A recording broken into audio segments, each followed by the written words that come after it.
Okay guys, so I've finally gotten around to doing a video that a lot of people have been waiting for. A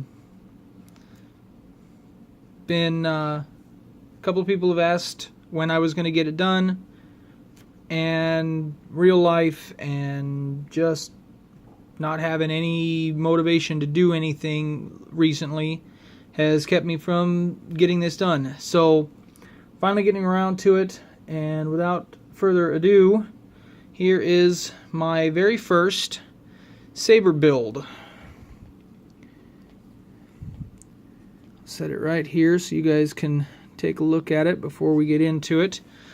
This is a saber that most of you will recognize right off the bat. It is a Starkiller TFU1. Started this build back in May of 2016. Well, started doing the research for this build back in May of 2016. Never done anything like this before. So it took me a couple of months to get everything ironed out and figured out my parts list and all that stuff. Ordered my first set of parts in September last year. Made my final parts order at the end of February, and finally completed my build around the 1st of April. So yes, it's been a while since I've finished this, but like I said, we got real life and other issues came up, and so I'm just getting around to it now. Let's start with the walk around, I guess. As I said, this is a custom build. All the parts came from Custom Saber Shop. So we've got, at the end here is the blade holder 2. Then I have 2 double female extensions with a double male 1/4 inch extension here, and the number 10 pommel.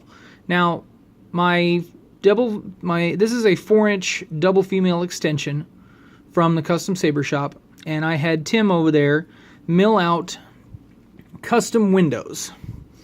I'll show you, kind of see how it looks. I wanted this build to be something that I can duel with, and normally Starkiller's hilt has one big window cut out right in the middle there, and I decided to go with 3 windows for my build because I wanted it to have structure and strength so that I could duel with it. Now, it does have a full chassis inside. I'll open that up and I'll show you. The crystal, focus here a minute. The crystal there is a real quartz point with several parts inside. I also have, I don't know if you guys can see it or not, there's a focusing crystal. You'll probably be able to see it better once I turn it on. But there is a focusing crystal at the top of the chamber. I used parts from a hard drive at the base here to get that kind of nifty detailing. The inside with the chassis, I also have a secondary chamber for looks and just overall detailing. It is another stator from a hard drive and an Opalite cat's eye for the crystal. As you can see, I've got my recharge port is here. The Prizm V4, which is an awesome board. I run the bass speaker, the 2-watt bass speaker from the Custom Saber Shop. It is amazing, guys. Seriously. I won't ever put anything else in my builds. This bass speaker is It gives me some neat, rich tones. It makes the hilt vibrate. It's awesome. 18650 Panasonic battery, so it's the 34 mAh battery, which gives me insane battery life. I could leave this thing running for 2 hours and I won't have to think about charging it. I use 28 gauge wire throughout, all through and up into the saber, up into like where the switch is and everything is. So that's the internals. I will probably eventually, I'm not 100% happy with the way that the chassis turned out, especially the crystal chambers, so I am investigating another option. I'm probably going to go with a 3D printed chassis, a custom 3D printed chassis. Nothing that I have found on Shapeways will work with what I have built. So I'm going to have to design this thing. A friend of mine and I are going to get together and we're going to work on designing a 3D printed crystal chamber and chassis for the grip, so that I can do the full reveal and all that cool stuff. So let me fire this up real quick. The activation and auxiliary switches are at the top on the back of the activation box. This one is the activation, this is the auxiliary. When I bought the box, I actually had to buy the box from secondhand from somebody. It wasn't coming. I needed the box faster than what TCSS was doing. So I'd been waiting months and months and months, practically from the start of this build, for them to restock the activation box. So I ended up buying that secondhand, and the plate, it didn't come with the plate for the cover plate. And what I found out later, after a couple of tries, is that I'm using hot glue to attach my switches, which holds really, really well on this plate. This plate is ABS plastic. Doesn't really hold so well on aluminum, so I opted to go with this ABS plate, and the hot glue holds really, really well. I haven't had a problem with it popping loose. So yeah, couple of other detail pieces. Obviously the Graflex pins, the Graflex glass eye and red button are the thumb screws to release my blade screw, or my blade plug, so I can swap out my blades without any tools. Yay! Speaking of the blade plug, I opted to go with a more detailed plug, and as you can see, I used another stator for that, and just some blade stock, from some blades that I had cut down short. And I put a piece in there and glued the stator to the top, and it actually works out. It actually looks pretty cool when it's all lit up and everything. So I'll go ahead and light this up, and I'll show you what we've got. There's that nice deep rumble sound. Right now I've got it on green, but the blade and crystal both have LED or RGB LEDs underneath them. So there's that blade plug all lit up, and the crystal, and there you can see right here, you can see the focusing crystal kind of lit up. That is coming from the blade LED. It's actually coming down through the top of the chamber and lights up that power, or that focusing crystal. This is an RGB, so I do have, right now I've got 8 different color settings. Obviously, there's the blue and the red. I do have flash on flash because, again, this is the Prizm V4. Blade lockup and blaster block.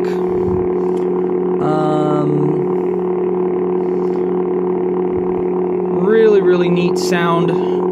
Like I said, that bass speaker just gives it a really throaty kind of hum to it, and the whole saber is vibrating because of that bass speaker. You can actually feel air being forced out of the bottom of the crystal through the gaps in the chamber, which kind of, you know, it feels really cool holding this thing because it's vibrating. Let me walk you through. Let me show you a couple of different other settings and colors that I have. I believe, you know what, let me, I forgot to put a blade in this so you guys can see what the colors are, because the crystal doesn't really show the mixed colors very well. The purple is pretty cool. See, there's my little blade plug. Nothing major. The mixed colors don't show up very well in the crystal, unfortunately. The purple does pretty good. The yellow and orange are not so good. They tend to show, the crystal shows more green than anything. But the blade itself gives me all of the colors.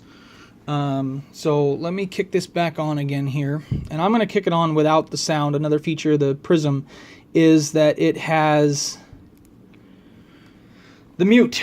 So I can choose to mute it or play the, or have it do the sound. So this is the lighter color blue. I just call it the Arctic blue. But then there's the purple. I know you really can't tell. There, you kind of can see it a little better without that light overhead. But that's the purple. And the crystal shows really neat with the purple. But when you go into, this is the orange, you've got, the crystal kind of has a greener hue to it, and the top crystal is kind of a red. So it's not really, it doesn't really show up very well, unfortunately, in the crystal. I need to tweak the crystal a little bit more and see if I can't figure out how to get it to show the correct color in the crystal as well. This one really shows it. This is supposed to be yellow, and you can really see that the main crystal is more green than anything. Again, you can see kind of a red hue coming out of the focusing crystal. Now this last one is supposed to be white. It's a little on the blue spectrum, so I'm going to have to tweak that a little bit. But again, the crystal shows more blue and green than anything. The blade looks passably white, but it's not perfect, unfortunately. Again, it's probably just tweaking and fine-tuning and everything. But it's not something that, you know, I usually go for either the red, blue, or green, or the purple. I really like the purple on my blade and in my crystal. It looks really cool. So I think we go back to, yeah, this is the green after this. And then I'll show you the blue one more time, and back to red. And these colors, the RGB is the XPE2 Tri-Cree. So it's super, super bright. I don't have any issues with it not being bright enough, or people not seeing it. Even when the battery is low on it, it's not. It's still super, super bright. So I think that's pretty much it for now. I'm really, really happy with the way that this came out. The fact that I built it really makes me happy. Thank you all for over the course of me designing. There were a lot of people that stepped up to give me pointers, and people that fielded questions from me right and left, and I really appreciate that. Big shout out to Rob Mad Cow. Without his videos, I couldn't have done this. My friend Jerry, I spent 15 hours over at his house when we decided to wire this thing up, and spent 15 hours over at his house. And at about 1 o'clock in the morning, we finally decided that it was time to call it quits. And I went home, and then I spent another 8 hours the next day finishing it up. So I've got about 24 hours for the total install on this thing. And for never done anything like this, I think it turned out really well. Again, like I said, there's some things that I need to tweak and fine-tune and all of that stuff. But this is, the TFU Starkiller has always been, hands down, one of my all-time favorite hilts. I've loved it from the minute that I saw it, and I knew I had to have one, and now I do. And it's nice and strong, it's sturdy, and I can go out and knock some people around with it. So I hope you all like it. If you have any questions for me, comments, whatnot, feel free to drop me a line. I will be happy to answer any questions, and we'll see you next time. Thank you very much. Bye.